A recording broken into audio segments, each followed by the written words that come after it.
Time is part of the measuring system used to sequence events, to compare the duration of events, and to quantify rates of change, such as the motion of objects.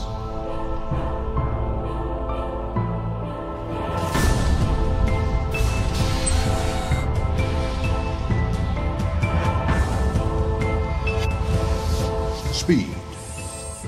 The speed of an object is the magnitude of its velocity, the rate of change of its position.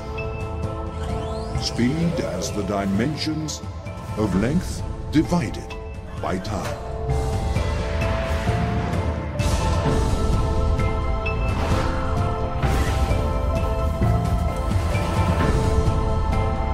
Power. Power is the rate at which work is performed, or energy is converted.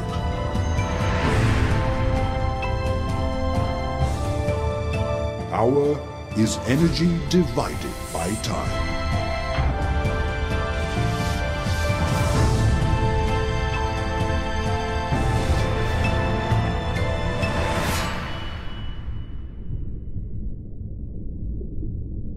Thermomix, part of daily life all over the world.